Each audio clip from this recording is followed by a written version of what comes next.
Assalamualaikum warahmatullahi wabarakatuh. Selamat pagi, selamat siang, hingga selamat malam semuanya. Perkenalkan, nama saya Safira Nurita. Di sini akan menjelaskan materi kimia mengenai KD 3.2, yaitu tentang lambang unsur, rumus kimia, dan persamaan reaksi. Jadi tujuan pembelajaran kita pada pertemuan ini adalah kalian bisa mengetahui lambang-lambang unsur pada tabel periodik unsur, terus bisa membedakan antara mana unsur golongan utama dan yang transisi, mengetahui unsur logam, non-logam, dan metaloid, lalu bisa membuat rumus kimia dari gabungan ion kation dan anion, serta dapat menamai nama rumus kimia, dan juga dapat menyetarakan persamaan reaksi dengan baik dan benar. Maka untuk itu kita akan belajar pada pertemuan ini. Materi yang pertama yaitu lambang unsur. Nah, sebelumnya saya ingin bertanya, apa arti penting dari sebuah nama? Gitu. Penting tidak sih nama itu? Jawabannya pasti iya. Kenapa? Karena nama itu sebagai identitas atau pengenal diri gitu. Selain itu nama juga berperan penting sekali karena sebagai mempermudah kita untuk berkomunikasi dengan orang lain. Nah, misalnya kalau kita nggak tahu namanya gitu ya, kita bicara sama orang tersebut, tapi orang tersebut tidak merespon. Jadi kita seakan-akan kita cuma bicara dalam satu arah, nggak dua arah, karena yang biasa diajak ngomong itu dia nggak merasa dipanggil namanya. Jadi itu penting sekali kita tahu nama orang biar kita bisa saling memudahkan untuk dalam berkomunikasi. Nah, sama juga dengan lambang unsur gitu. Ini dia untuk memudahkan komunikasi di antara para ilmuwan dan pihak-pihak lain yang berkepentingan. Nah, jadi dalam lambang unsur ini pada abad pertengahan yaitu oleh seorang ahli kimia bernama John Dalton, dia membuat lambang unsur yang masih sederhana ya, yaitu dasarnya pada lingkaran. Contohnya ini adalah emas. Dia mempunyai lambang bulat lingkaran. Perak itu dia bulan sabit gitu ya, dan seterusnya. Nah, ini pada zamannya John Dalton. Jadi dibuat seperti simbol seperti itu ya. Namun, seiring berkembangnya zaman, dari ahli kimia dari Swedia bernama J.J. Benzelius, itu dia membuat aturan penulisan lambang unsur yang baru. Dengan yang pertama itu, lambang unsur ditulis dari huruf pertama, nama ilmiah atau nama latin, dan ditulis dengan huruf besar atau kapital. Contohnya, sulfur atau belerang. Kita biasa mengenalnya dengan belerang. Nah, nama latinnya atau nama ilmiahnya itu adalah sulfur. Jadi kita ambil huruf yang di depannya, berarti S. Nah, berarti lambang unsur dari belerang itu adalah S besar. Terus ada juga karbonium atau biasa kenal dengan karbon. Nah, lambang unsurnya itu adalah C. Kita ambil satu huruf dari depan. Begitupun dengan nitrogen dan fosfor. Ini itu P dengan lambang P. Nah, untuk aturan yang kedua itu, jika unsur tersebut mempunyai nama dengan huruf depan sama, maka lambang unsur ditulis dengan dua huruf, yaitu huruf pertama ditulis dengan huruf kapital, dan huruf berikutnya ditulis dengan huruf kecil. Contohnya adalah kalsium. Nah, ini tulisannya kalsium gini ya. Jadi, untuk lambang unsurnya itu kita ambil dua huruf dari depan. C-nya huruf kapital, A-nya huruf kecil. Nah, ini untuk membedakan dia dengan karbonium, yaitu yang cuma satu huruf. Begitupun juga dengan kuprom atau tembaga, lambang unsurnya Cu.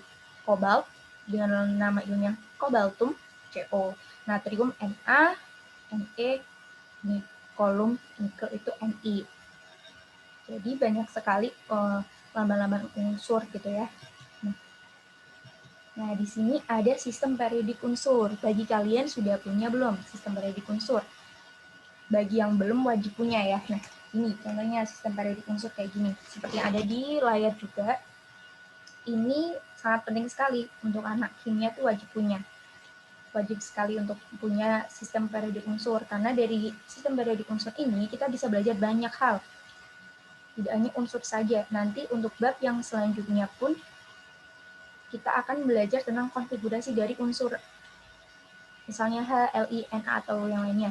Nah, dalam sistem periodik unsur ini, kita bisa lihat ada yang namanya golongan. Golongan itu dia yang lajurnya dari atas ke bawah. Seperti ini, vertikal ya. Untuk periode dia lajurnya horizontal, mendatar gini ya. Nah, dalam sistem periodik unsur ini kan dilihat nih, ada lambang unsur yang cuma satu huruf, seperti H, K, ada Y, ada P, C, N, O, F. Nah, ini dia termasuk aturan yang pertama, dan yang lainnya dia aturan yang kedua, yaitu dengan 2 huruf. Nah, di sini lambang unsurnya ini dari nama Latin semua, bukan nama Indonesianya ya. Jadi, kalau punya sistem periodik unsur bisa dilihat-lihat namanya, biar kita bisa tahu, nggak usah dihafal gitu ya. Tapi kalau kita sering baca, sering kita lihat, insya Allah kita bisa hafal sendiri. Nah, selanjutnya, nah ini ada yang dinamakan golongan utama dan juga golongan transisi. Nah, golongan utama itu biasa disebut dengan golongan A, dengan golongannya dari 1A sampai 8A. Begitupun juga dengan golongan transisi, dari 1B sampai 8B. Jadi ada 8 golongan A dan 8 golongan B. Nah, ini untuk membedakannya itu, nah di sini. Untuk golongan A itu dia di sini. Nah, golongan A ini sampai 2A, terus dilanjutkan dengan 3 sampai 8A. Nah, yang golongan transisi itu dia yang ini. Pertengahan antara golongan 2A dan 3B. Nah, ini yang golongan transisi, yang ini adalah golongan A. Nah, seperti itu ya. Selanjutnya adalah untuk unsur-unsurnya bisa dilihat atau bisa dibaca juga dalam SPU-nya masing-masing atau dalam layar ini. Nah, sekarang kita belajar tentang unsur logam dan non-logam. Nah, jadi unsur logam itu dia terdapat pada golongan 1A, 2A, 3A, dan semua golongan B. Nah, di sini yang unsur logam itu yang berwarna biru. Metal ini ya, dari Li, B, yang pokoknya yang biru-biru ini dia termasuk golongan logam. Nah, yang di bawah ini lantanida sama actinida dia juga termasuk unsur logam juga.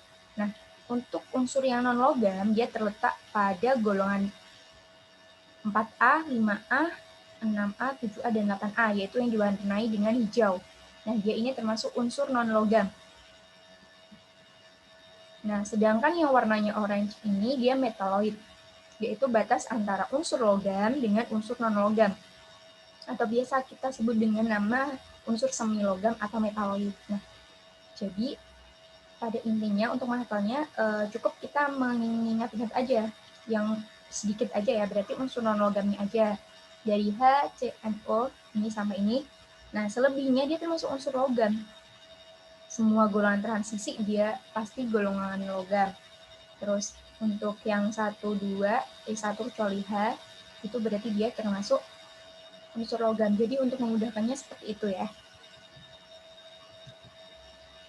Selanjutnya kita belajar tentang rumus kimia yang menyatakan jenis dan jumlah atom-atom yang terdapat dalam zat itu atau gabungan dari dua unsur atau lebih yang sama. Nah, bisa dilihat di sini ada rumus kimia. Nah, di sini N itu dia simbolnya adalah artinya merupakan bilangan koefisien yang artinya dia menunjukkan jumlah molekul dari rumus kimia ini. Sedangkan A dan B itu dia termasuk lambang atom. Nah, lambang atom itu bisa diisi dengan unsur apa aja yang ada dalam tabel periodik unsur gitu ya. Sedangkan lambang yang X, Y ini yang kecil, nah dia termasuk angka indeks. Nah, angka indeks itu dia menunjukkan jumlah atomnya, jumlah atom dari unsur yang di depannya. Misalnya X ini dia berarti menandakan jumlah atom dari unsur A ini berapa gitu ya. Begitupun juga dengan yang B, dia menunjukkan jumlah atom dari unsur B, seperti itu. Nah, untuk rumus molekulnya seperti ini. Contoh ya. Di sini ada molekul H2O. H2O yaitu air ya. Nah, cara mengartikannya gitu ya. H2O itu dia berarti dalam satu molekul air. Nah, satu dari mana satu indeks dari koefisien yang di depan H ini sebenarnya kan ada angka 1, cuma karena kalau angka 1 itu biasanya tidak usah dituliskan. Cukup kita tahu aja kalau H2 ini berarti dalam satu molekul gitu ya, terdapat 2 atom hidrogen dan 1 atom oksigen. Nah, tadi kan indeks ini dia menandakan jumlah atomnya H ya, berarti indeks ini dia kepunyaannya si H. Berarti dalam satu molekul air terdapat 2 atom hidrogen, sedangkan oksigennya cuma 1 atom, kayak gitu. Nah, sedangkan contoh yang kedua ini, nah di sini tertera 2H2O, berarti kita tahu, berarti dalam 2 molekul, nah 2 tadi kan menunjukkan jumlah molekul dari rumus kimia ini, 2 molekul air terdapat 4 atom hidrogen, 4 itu dari indeks H, tadi ada 2, sedangkan koefisiennya dia ada 2, jadi dikalikan. Nah, berarti jumlahnya ada 4 atom hidrogen, dan oksigennya berarti ada, nah di sini ada 1 kan sebenarnya, terus dikalikan dengan 2, berarti ada 2 atom oksigen. Bisa dipahami ya. Kalau ada koefisien, berarti kita kalikan angka indeksnya, seperti itu. Nah, sekarang kita latihan soal. Nah, di sini ada CH3COOH atau asam cuka. Nah, di sini saya gambarkan ada 2 molekul ya. Dalam layar ini ada 2 molekul asam cuka. Nah, berarti cara mengartikan dari rumus kimia ini gimana? Nah, seperti ini. Dalam 2 molekul asam cuka, nah di sini 2 molekul ya, 1, 2. Terdapat berapa? Kita hitung dari awal C, berarti C itu karbon. Berarti ada berapa C? Nah, kita hitung 1, 2, 3, 4. Berarti ada 4 atom karbon, terus hanya berapa? Di sini 3 tambah 1, 4, berarti ini juga 4. Nah,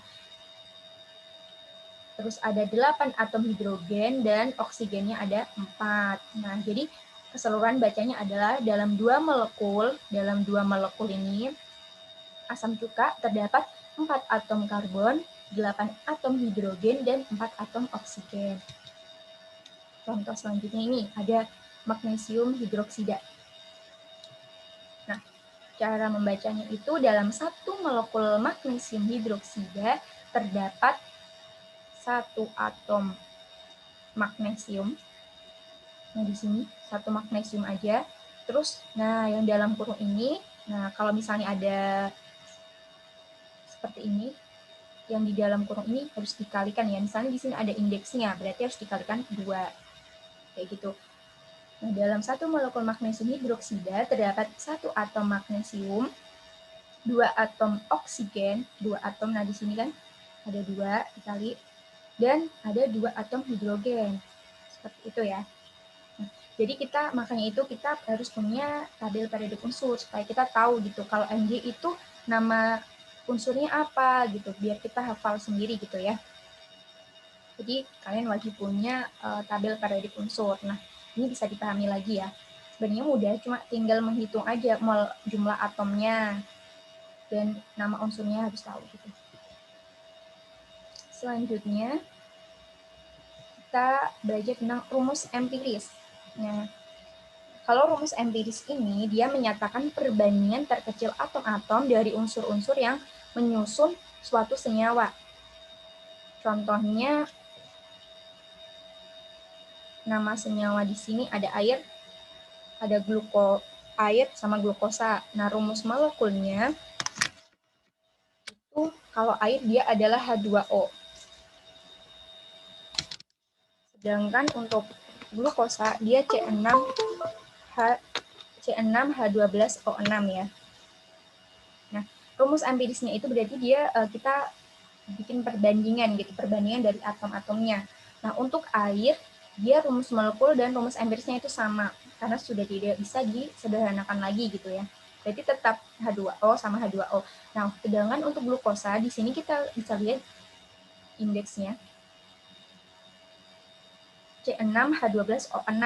Nah, ini angka indeks ini atau jumlah atom ini tuh bisa kita bagi kan. Nah, jadi berapa? Jadi dibagi 6 gitu. Yang paling sederhana berarti jadi CH2O. Nah, kalau rumus empiris kita cuma perbandingan dari ini indeksnya. Nah, sekarang kita latihan soal nih. Ada amonia dengan rumus molekul NH3. Nah, sekarang rumus empiris dari amonia itu apa? Nah, ini sama seperti air. Kita tidak bisa menyederhanakan lagi kan? Berarti NH3 sama. Nih, jawabannya. Nah, ya. NH3 dia rumus empirisnya sama. Sedangkan hidrazin di sini N2H4. Berarti bisa kan angka indeksnya kita bagi dengan 2. Berarti menjadi NH2. Untuk butana sendiri pun juga bisa dibagi dengan 2. Jadinya hasilnya C2H5. Indeksnya ini ya yang dibagi ya. Nah, untuk asam cuka, dia CH3COOH. Nah, ini tentu saja bisa ya, karena di sini C-nya kan 2. Secara tidak langsung tulisannya itu C2H4O2 gitu ya. Nah, berarti untuk perbandingannya adalah bisa dibagi dengan 2. Berarti CH2O, kayak gitu ya. Bisa dipahami, cuma tinggal perbandingan aja antara angka indeksnya seperti itu ya. Selanjutnya kita belajar tentang tata nama senyawa. Di sini ada senyawa biner logam dan non-logam. Ini ada 2 poin ya. Yang poin yang pertama itu, logam yang mempunyai satu bilangan oksidasi, yaitu dari golongan 1A, 2A, dan Al, yaitu aluminium. Penamaannya itu dengan menyebutkan nama logam di depan, kemudian nama non-logamnya diikuti dengan akhiran ida. Nah, contohnya rumusnya ini adalah logam plus non-logam diakhiri dengan ida. Contohnya di sini, nah, Na sama Cl. Nah, Na itu dia nama unsurnya apa? Natrium gitu kan. Kalau Cl itu nama unsurnya adalah klor. Nah, klor terus diakhiri dengan kata ida. Berarti nama senyawa dari NaCl adalah natrium klorida. Begitupun juga dengan KBr. K itu nama unsurnya adalah kalium, Br itu brom. Jadi diakhiri dengan ida, namanya adalah kalium bromida. Sama seperti ini, CaO dia kalsium oksida. Jangan lupa ya, untuk unsur yang di depan, nah yang di depan ini pasti dia logam. Sedangkan yang unsur keduanya atau terakhir itu pasti dia non logam. Nah, ini batasnya ya. Biar memudahkan. Nah, di sini karena dia dari golongan 1A, 2A, atau Al, jadi kita tinggal langsung aja memberikan nama senyawanya atau nama unsurnya gitu ya. Ini ada BaCl2. Ba itu dia dari golongan 2A. Bisa dilihat juga di dalam SPU-nya. Terus Cl dia klor, berarti ida. Berarti namanya adalah barium klorida. Nah, diingat ya, untuk penamaannya itu dia logam plus non-logam diakhiri dengan ida. Nah, sekarang kita latihan soal. Yang pertama ada CaS. Nah, nama senyawanya apa ini? Nah, kita lihat dari Ca sama S. Berarti yang logamnya adalah Ca dan S-nya adalah non-logam. Nama senyawanya adalah kalsium sulfida. Ca itu dia dari golongan 2A. Sulfida itu dia dari sulfur gitu ya. Diakhiri dengan ida berarti namanya sulfida. Yang kedua ada K2O. Nah, K2O itu dia kalium oksida. NaF dia natrium, F-nya itu klorida. KCl itu dia berarti kalium klorida. Namanya tinggal memberi nama senyawanya aja ya. Bisa kita lihat dalam nama unsur di tabel periodik unsur. Selanjutnya, nah ini yang poin kedua. Masih senyawa biner logam dan non-logam. Ini yang poin kedua adalah logam yang mempunyai lebih dari satu bilangan oksidasi, penulisan nama logam di depan disertai menuliskan bilangan oksidasinya dengan angka Romawi dalam tanda kurung. Kemudian nama non-logam diikuti akhiran ida. Nah, di sini rumusnya adalah ini. Logam, terus dalam kurung biloknya. Nah, biloknya ini dia kepunyaan si logam. Terus ditambah dengan non-logam diakhiri dengan ida. Contohnya adalah FeCl2, besi 2 klorida gitu ya. Nah, dalam ini besi 2 klorida ini dia Fe. Kita nggak bisa langsung kasih nama besi klorida gitu, nggak bisa ya, karena ini tadi kan untuk yang poin 1 tuh khusus untuk yang dari golongan 1A, 2A, dan Al. Kalau ini berarti kita cari biloknya, yaitu dengan cara Fe ini dia punya nih.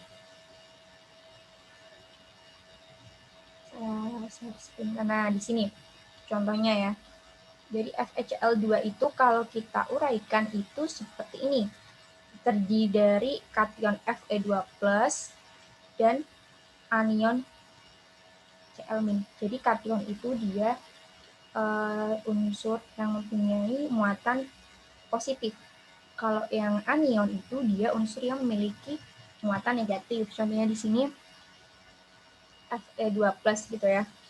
Fe dia punya muatan 2+, sedangkan Cl dia punya 1 muatan. Nah, dalam rumus kimia itu antar muatannya itu harus sama atau netral. Jadi kalau di sini Fe2+ dia punya 2+ kan.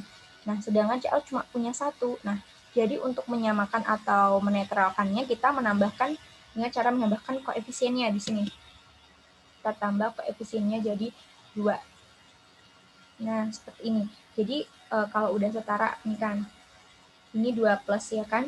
Nah, di sini juga 2 di sama min gitu kan jadi min 2. Jadinya sama, udah netral. Nah, jadi penamaannya itu besi 2 klorida. Nah, besi 2 klorida ini bisa dari ini. Nama kationnya, muatannya adalah 2 gitu ya. Nah, dalam penulisannya rumus kimia itu, nah untuk yang Romawi ini kita tulis Romawinya dan tidak di spasi. Penulisannya besi langsung ditulis kurung tutup kurung mukanya dikasih Romawi terus klorida. Jadi ini sebagai penanda gitu loh. Kalau bilok 2 ini kepunyaan si besi kayak gitu. Contoh yang kedua itu ada SNO. Nah, SN itu dia punya muatan 2+. Kalian bisa lihat nanti di tabel yang sudah saya buatkan. Di situ ada daftar kation monoatomik, poliatomik, anion monoatomik, dan anion poliatomik di situ nanti. Biar memudahkan kalian juga. Nah, SN dia punya muatan 2+, sedangkan O dia punya muatan 2-. Nah, berarti udah setara. Nah, dia udah tinggal kita kasih aja namanya Ti-2 oksida. Nah, 2 ini dia tadi menandakan muatan dari SN-nya. Nah, untuk contoh soalnya yang tadi, kita balik lagi ke PowerPoint ya. Nah, di sini kita next. Nah ini saya jelaskan untuk penentuan bilox gitu ya. Nah, sebenarnya materi ini untuk bab yang reaksi oksidasi dan reduksi. Tapi nggak apa-apa, saya singgung sedikit ya. Nah, jadi untuk ion tunggal itu dia biloknya sesuai muatannya. Seperti yang saya contohkan tadi, ada Cl, ada Fe, di sini ada Cu2+. Nah, muatannya atau biloxnya itu ya mengikuti ini muatannya.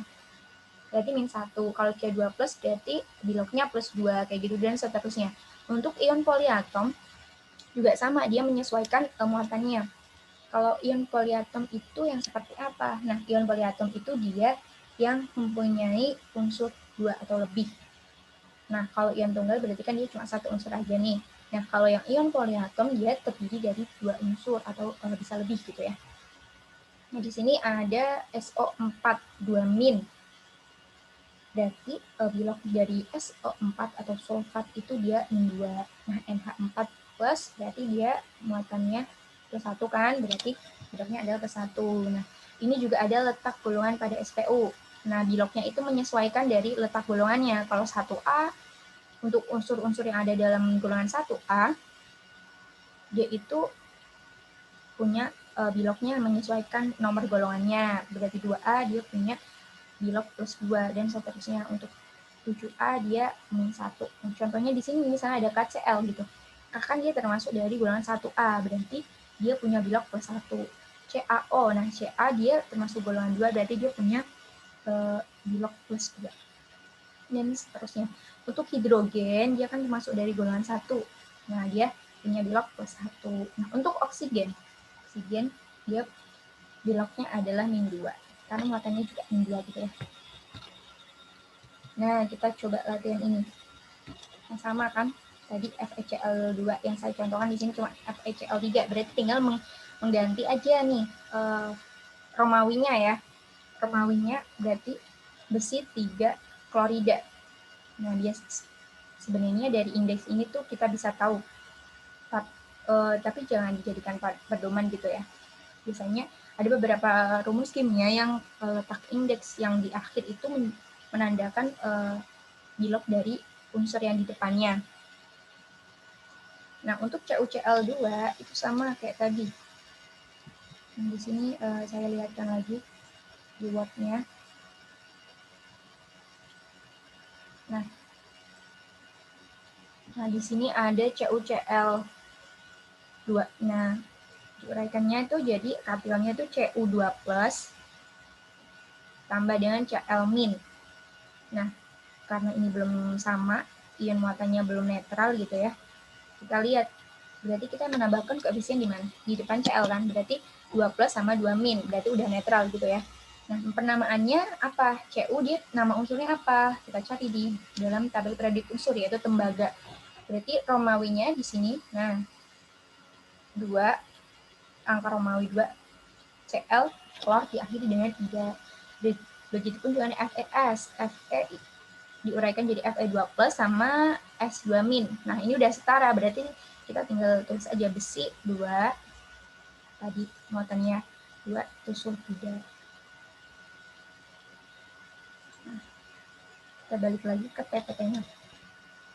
Nah, selanjutnya ini masih tata nama senyawa ya. Tapi ini senyawa biner, non-logam, dan non-logam. Yang tadi kan kita belajar tentang yang logam dan non-logam. Nah, sekarang kita belajar yang antara unsur non-logam sama non-logam. Nah, penamaannya itu ditandai dengan awalan angka indeks Yunani yang menyatakan jumlah atom non-logam, diakhiri dengan akhirnya ida. Nah, di sini ada indeks non-logam, angka indeks, terus ada nama non-logamnya, indeks non-logam diakhiri ida. Nah, di sini ada tabel. Angka indeksnya itu dimulai dari angka 1 sampai 10. Kalau 1 itu mono, 2 di, 3 itu tri, 4 tetra, 5 penta, 6 heksa, 7 hepta, 8 okta, 9 nona, dan 10 itu namanya deka. Contohnya ada CO. Nah, ini unsur apa? C itu dia karbon. Sedangkan O dia tadi adalah oksida. Nah, ini berarti namanya, ini kan dia C sama O dia sama-sama non-logam ya. Contoh ini semuanya dia termasuk non-logam semua. Jadi kita tinggal tulis aja C yaitu karbon, O-nya monoksida. Kenapa monoksida? Karena kan dia punya angka indeks 1 sebenarnya, tapi tidak tertulis. Nah, di sini dilihat dari catatannya ya. Apabila indeks 1 dimiliki unsur pertama, nah unsur pertama di sini kan C. Berarti namanya bukan monokarbon monoksida gitu ya, enggak. Karena ada pengecualian gitu. Apabila indeks 1 dimiliki oleh unsur pertama, maka indeksnya tidak perlu disebutkan. Berarti langsung nama unsurnya kayak gitu. Sedangkan apabila unsur pertama memiliki indeks 2 atau lebih, maka penulisan angka indeksnya tetap perlu disebutkan. Nah, di sini kan dia punya angka indeks 1 sebenarnya, tapi tidak perlu disebutkan. Jadi kita tinggal menamakannya aja karbon. Nah, unsur yang kedua tetap berlaku, berarti karbon monoksida. Nah, di sini ada NO2. Nah, kita cari nama unsur dari N adalah nitrogen. Jangan lupa di sini ada indeksnya. 2 itu artinya adalah dioksida. Nah, di sini N2O5. Berarti ini ada indeksnya di depan. Berarti kita tinggal tulis aja di nitrogen 5 itu adalah pentaoksida. CCl4 itu dia karbon, tidak usah ditulis monokarbon ya, pengecualian tadi. Cl4 berarti dia tetraklorida, kayak gitu. Nah, sekarang kita coba latihan. Nah, di sini ada N2O, berarti penamaannya adalah dinitrogen monoksida. Nah, dinitrogen, nah di ini tadi ada angka indeks 2 dengan PCl5. Nah, PCl5 itu dia fosfor pentaklorida. Penta itu dia dari indeks ini ya, kepunyaan dari Cl gitu. Nah, sedangkan untuk Cl2O3 itu penamaannya adalah dikloro. Nah, Cl itu kloro ya. 3 itu indeksnya adalah trioksida kayak gitu. Sebenarnya mudah ya. Kita tinggal menambahkan angka indeksnya aja, tapi perlu diingat tadi untuk unsur yang pertama itu kalau angka indeksnya cuma 1 nggak usah disebutkan, berarti nggak usah dicantumin nama mononya gitu. Langsung nama unsurnya aja.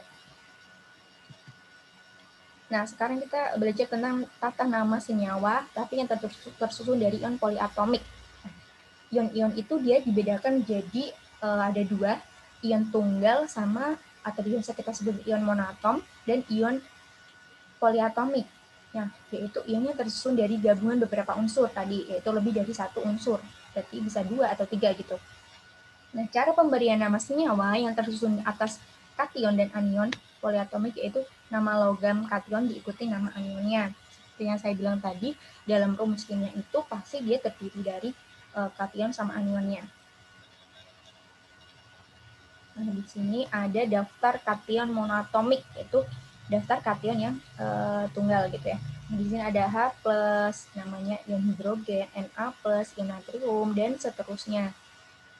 Nah, di sini ya, Cu2+ tadi kan tembaga 2, dia menandakan muatannya gitu ya.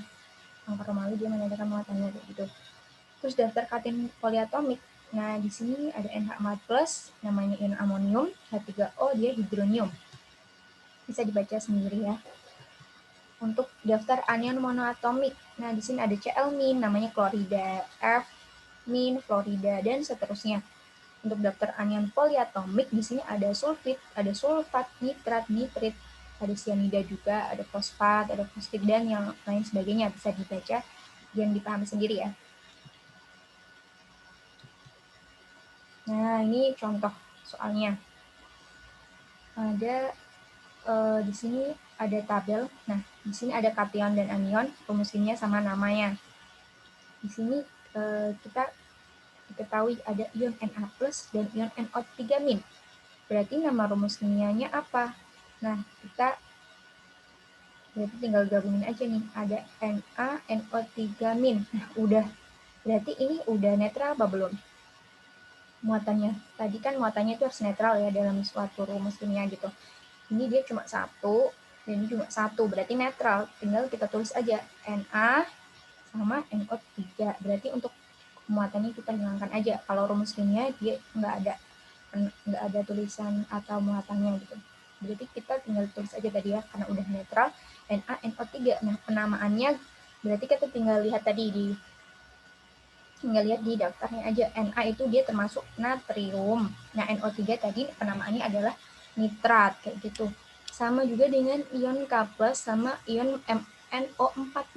Nah, muatannya udah netral belum? Kalau udah netral, berarti kita tinggal aja tulis aja KMNO4 karena dia udah netral. Penamaannya pun kita tinggal cari aja. Kalium permanganat. Nah, di sini kan tadi dalam rumus kimia kan dia terdiri dari kation nih, kation sama anionnya. Jadi harus bisa membedakan ya. Nah, di sini K-nya dia kation, MnO4 dia berperan sebagai anion. Nah, untuk yang ion Na+ sama CO3 2-. Nah, sini saya contohkan di Word aja. Nah, ini.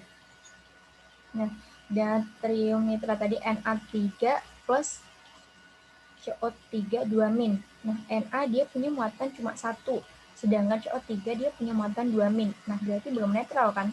Nah, sebagai biar netral kita tambahkan angka indeks 2 di depan Na, berarti 2+ sama 2- udah netral.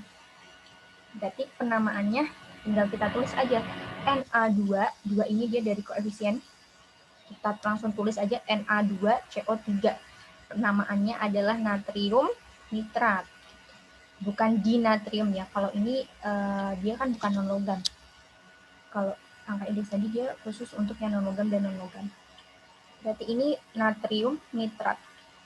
Kita tinggal cari aja kation Na namanya apa, anion CO3 namanya apa gitu ya.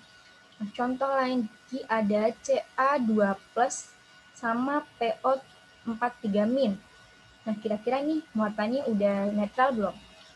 Belum kan ya? Jadi kita biar netral, kita di sini bisa tambahkan koefisien 3 depan Ca dan koefisien 2 depannya PO4. Jadi udah setara nih. Muatannya Ca6+, muatannya PO4 dia 6-, berarti udah netral. Nah, tadi berarti tinggal kita tulis aja rumus kimianya adalah Ca3. Nah, koefisien 3 ini dia menandakan nanti indeksnya. Terus PO4, kita jangan lupa dikurung ya. PO4 2. Nah, PO4 sama 2-nya ini dari koefisiennya nih. Nah, kayak gitu. Kita balik lagi ke PPT-nya. Nah, udah. Sekarang kita nih ada contoh soal. Kita berlatih. Diketahui ada kationnya K+, SO4-nya 2-. Nah, kita buat rumus kimianya. Nah, nama seniawanya udah diketahui. Berarti dia nama senyawa kalium sulfat. Nah, di sini kita lihat muatannya K+ sama SO4 2-. Belum netral ya kan? Berarti kita tinggal tambah berapa koefisien di mana? Kita kasih koefisien 2 di depan K. Jadi kayak gini. Nah, nanti nama senyawanya adalah seperti ini. K2. Nah, 2 kan tadi dari koefisiennya nih. Koefisien K2 SO4. Kayak gitu. Sedangkan untuk yang Na3PO4 natrium fosfat, kalau cuma disuruh ngisi kation sama anionnya berarti mudah kan ya? Berarti kationnya adalah Na+, gitu. Berarti kita nggak usah tulis yang 3-nya ini, karena kation dari Na kan muatannya cuma 1, berarti tinggal tulis aja Na+ sama PO4 3-. Kita bisa cari di daftar kation atau anion tadi yang ada. Nah, sekarang contohnya ini ada Ca2+, OH-. Nah, rumus kimianya adalah CaOH. Nah, ini kan belum setara, belum netral ya. Ca-nya punya 2+, nah sedangkan OH-nya cuma punya 1. Berarti kita kasih koefisiennya di sini, koefisien di sini 2 gitu ya. 2. Nah, berarti udah netral, 2+ sama 2-. Berarti nama senyawanya apa? Kita tinggal cari aja nama dari Ca, kalsium gitu ya. OH itu dia hidroksida. Nah, contoh lagi ini udah diketahui nih tembaga nitrat. Berarti kita tinggal cari aja kation dari tembaga itu apa. Tembaga itu dia Cu2+. Kayak gitu. Nah, rumus kimianya karena belum netral tadi kan ya. Ini 2+, ini cuma min. Berarti kita tinggal tambah koefisiennya. 2. Nah, berarti Cu NO3 dalam kurung NO3 2. Namanya adalah tembaga nitrat. Seperti itu ya. Nah, di sini ada lagi tata nama senyawa yang asam. Nah, jadi semua asam itu dinamai dengan awalan asam yang diikuti dengan nama ion negatifnya. Di sini ada contohnya HF. Berarti H itu kan hidrogen ya. Berarti untuk ini dia penamaannya diawali dengan asam. Berarti asam klorida. Terus HBr asam bromida, HCl asam klorida, dan seterusnya. Sekarang kita belajar poin yang terakhir, yaitu persamaan reaksi. Atau kita belajar tentang penyetarakan reaksi gitu ya, biar setara. Nah, jadi dalam persamaan reaksi itu dia menggambarkan reaksi kimia yang terdiri atas rumus kimia, reaksi, dan hasil reaksi, disertai koefisiennya masing-masing. Ada contohnya nih. Ini ada sebuah persamaan reaksi ya. Fe direaksikan dengan HCl. Nah, di sini ada logam Fe ya. HCl menghasilkan FeCl2 plus H2O. H2. Nah, yang dinamakan reaksi atau reaktan itu dia yang berada di ruas kiri. Nah, pokoknya yang awal itu dia dinamakan reaktan atau reaksi. Sedangkan untuk yang ruas kanan atau sehabis tanda panah itu dia dinamakan hasil reaksi atau produk. Itu wajib diingat buat teman-teman semuanya. Nah, jangan lupa dalam persamaan reaksi itu kita wajib sekali untuk menuliskan wujud zatnya. Nah, kalau S dia itu solid atau zat padat. Contoh di sini kan Fe, dia berarti termasuk logam. Berarti kita tulis fasenya atau wujud zatnya itu adalah S. Sedangkan untuk yang L atau liquid itu zat cair, misalnya seperti air kayak gitu. Dan Aki itu aqueous, yaitu larutan dalam air. G itu gas. Berarti di sini kan kalau kita baca gitu ya, namanya logam besi direaksikan dengan larutan asam klorida menghasilkan larutan besi 2 klorida dan gas hidrogen. Nah, di sini bisa jelas ya. Oke, nah sekarang kita belajar tentang menyetarakan persamaan reaksi. Contohnya nih, Tuliskan dan setarakan persamaan reaksi antara gas metana dan gas oksigen membentuk gas karbon dioksida dan uap air. Nah, jadi langkah pertama kita pahami dulu ya soalnya. Kita analisis dulu mana yang termasuk reaksi atau reaktan dan di mana yang hasil reaksinya gitu. Nah, tadi tuliskan rumus kimia. Nah, rumus kimia dari kalau di sini kan berarti udah ketahuan ya. Yang reaksi atau reaktannya itu adalah gas metana sama gas oksigen. Berarti membentuk. Nah, membentuk itu berarti hasil reaksinya adalah gas karbon dioksida dengan uap air. Nah, yang langkah pertama tadi kita tuliskan rumus kimia beserta persamaan reaksinya lengkap dengan wujud zatnya, jangan lupa. Nah, ini. Jadi metana itu karena di sini kan udah ada keterangan gas metana, berarti kita cari rumus dari metana, rumus kimia metana berarti CH4 dengan wujud zatnya adalah G, gas, direaksikan dengan gas oksigen, O2, menghasilkan karbon dioksida, CO2, gas, dan air, yaitu uap air, H2O. Nah, kita udah, langkah pertama udah nih, kita udah tulis rumus kimianya, persamaan reaksinya, lengkap dengan wujud zatnya. Yang kedua, kita hitung jumlah atom setiap unsur, lalu samakan antara ruas kanan dan ruas kiri. Nah, misalnya kalau belum sama, kita bisa menambahkan koefisiennya. Contoh di sini, nah kita setarakan ya. Kita bisa lihat nih. Nah, yang di ruas kiri berarti ini ya. Nah, di ruas kiri ini. Ini adalah reaktan, ini hasil reaksinya. Jadi di ruas kiri kita jumlah atom dari tiap unsurnya kita hitung. Biar sama nih. Berarti C di ruas kiri punya 1. Di ruas kanan juga punya 1.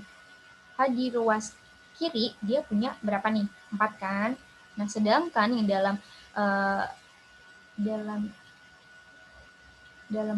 ruas kanan hanya cuma ada 2. Berarti kita harus samain biar setara, biar sama gitu ya. Berarti kita bisa menambahkan tadi, boleh menambahkan koefisiennya. Berarti kita tinggal tambah angka 2 di sini. Nah, berarti 2 udah sama ya. Nah, kita lihat lagi di ruas kiri. O-nya di ruas kiri ada 2. Ya kan? Nah, sedangkan di ruas kanan ada berapa nih? Sebelumnya tadi kan cuma 3 ya. Sebelum kita tambah di sini. Cuma 3. Nah, di sini. Ini yang sudah setara. Bisa dilihat ya tadi. Oh, ini kan yang belum setara gitu. Nah, sekarang setelah disetarakan, kita bisa lihat nih. C ruas kiri 1, ya kan? Nah, H di ruas kiri ada 4. H di ruas kanan juga ada 4. Nah, di sini kan O. Nah, dibagi ya. Dikali, maaf. O-nya dikali 2. Koefisiennya. Di sini juga ada 2, berarti 4. Nah, sedangkan O-nya, maaf, itu hanya tadi 4 ya di sini. Sedangkan O-nya itu dia ada 4. Nah, 2 dikali 2, 4. Di sini ada 2 lagi. Ini juga ada 2 kali koefisiennya. Jadi, persamaan reaksi ini sudah setara kayak gitu. Nah, jadi kalau dalam menyetarakan persamaan reaksi itu harus sabar gitu ya. Karena kita harus hitung unsur-unsurnya, jumlah atomnya udah sama belum. Kalau misalnya belum sama, kita harus menyamakannya atau menyetarakannya dengan boleh menambahkan koefisiennya. Nah, perlu diingat, dalam persamaan reaksi itu kita tidak boleh mengubah rumus kimia. Itu tidak boleh, yang kita boleh ubah adalah jumlah atomnya, biar sama gitu kan ya. Jadi untuk rumus kimianya harus tetap, cuma kita boleh menambahkan koefisiennya seperti itu untuk menyamakan atau menyetarakan jumlah atomnya tadi biar sama gitu ya. Sehingga bisa dikatakan bahwa persamaan reaksi ini sudah setara. Nah, kita mari berlatih contoh soal nih. Ada 3 contoh soal. Kita bahas yang nomor 1 ya. Setarakan persamaan reaksi berikut. Nah, kalau ada soal kayak gini kan, ini sudah saya tuliskan persamaan reaksinya. Berarti kalian tinggal menghitung aja. Menyetarakan berarti tinggal menambahkan koefisiennya gitu ya, biar sama. Nah, di sini ada Na2CO3, ada natrium karbonat, logam gitu ya. direaksikan dengan larutan asam klorida menghasilkan garam, air, dan karbon dioksida. Penyetaraan yang setara. Nah, kita bisa lihat nih. Di ruas kiri, N-nya 2. Di ruas kanan, cuma 1. Berarti kita tambahkan aja 2 di sini kayak gini. Jadi sama gitu kan. N-nya ada 2 di kiri, N-nya juga ada 2 di ruas kanan. Lalu untuk C-nya, C di ruas kiri cuma 1, sedangkan di ruas kanan cuma 1, berarti sama ya, udah setara untuk C-nya. Sedangkan untuk O-nya ada berapa ini? Di ruas kiri ada 3, di ruas kanan ada berapa? Ini ada O2, di sini 1, berarti ketambahan, berarti 3 ya. Berarti O-nya sudah ada 3, dan O-nya ini di ruas kanan juga ada 3. Sedangkan hanya di sini kita lihat ada 1 H, di sini ada 2. Berarti untuk menyamakan gitu ya, kita berarti menambahkan, nah koefisiennya di sini. Berarti ini sudah sama ya, sudah setara. Hanya ada 2, di sini juga ada 2. CL-nya, nah di sini karena tadi ada koefisiennya, berarti CL-nya 2. Nah di sini juga sama. Nah berarti ini sudah setara antara tiap unsurnya, jumlah atom tiap unsurnya sudah sama, berarti bisa dikatakan persamaan reaksi ini sudah setara. Nah, perlu diperhatikan dalam jumlah atom pada ruas kiri itu harus sama dengan ruas kanan ya. Jadi kita harus hitung benar-benar teliti gitu. Jumlah atom dari ruas kiri sama kanan itu harus sama. Terus kita boleh menambahkan koefisien agar jumlah atom itu sama tiap unsur. Dan jangan lupa, nah ini biasanya terlupakan ya. Jangan sampai lupa menuliskan wujud zatnya kayak gini. Ada S yang aki sama L sama G gas tadi. Itu wajib sekali dicantumkan dalam persamaan reaksi. Sekarang kita bahas yang soal nomor 2. Ini ada soal cerita. Sebuah larutan magnesium hidroksida dengan larutan asam klorida menghasilkan larutan magnesium klorida dan uap air. Nah, pertama tadi kita tulis persamaan reaksinya, rumus kimianya. Nah, ini persamaan reaksi yang berlangsung. Magnesium hidroksida itu MgOH2. Nah, di sini ada keterangan larutan, berarti wujud zatnya adalah aki. Ditambah dengan larutan asam klorida, HCl. Wujud zatnya aki menghasilkan apa? Menghasilkan larutan magnesium klorida.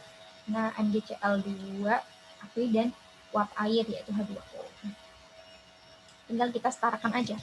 Nah, untuk persamaan reaksi yang setara adalah seperti ini. Tadi ya, langkahnya sama. Kita menyamakan jumlah atom dari tiap unsur dari ruas kiri dan ruas kanan harus sama. Di sini kita menambahkan koefisien 2 aja. Karena di sini M-nya cuma 1 udah sama, O-nya juga udah 2, O-nya juga udah 2, hanya ini di sini ada 3. Nah, kita tinggal menambahkan biar sama gitu ya. Ini sebelumnya kan hanya 2, biar 2 gitu ya. Di sini juga 2. Untuk CL-nya pun tadi karena kita ditambah dengan koefisien, ini CL-nya 2, ini langkahnya sama ya. Jadi bisa dipelajari atau yang penting kalian berlatih mencoba untuk menyetarakan persamaan reaksi. Bisa cari contoh-contohnya di Google atau di buku-buku, itu juga bisa untuk melatih kalian bisa paham gitu. Karena belajar ini memang sedikit rumit dan susah dan butuh ketelitian, juga kesabaran gitu untuk bisa menyetarakan persamaan reaksinya. Itu ya, bisa diperhatikan, bisa dihitung sendiri kayak gitu.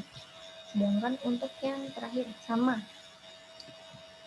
kita ada suatu padatan kalsium oksida dicampurkan dengan larutan amonium klorida menghasilkan gas amonia, air, dan gas kalsium klorida. Sini rumus kimianya atau persamaan reaksinya seperti ini. Dan untuk persamaan reaksi setara juga sama tadi ya.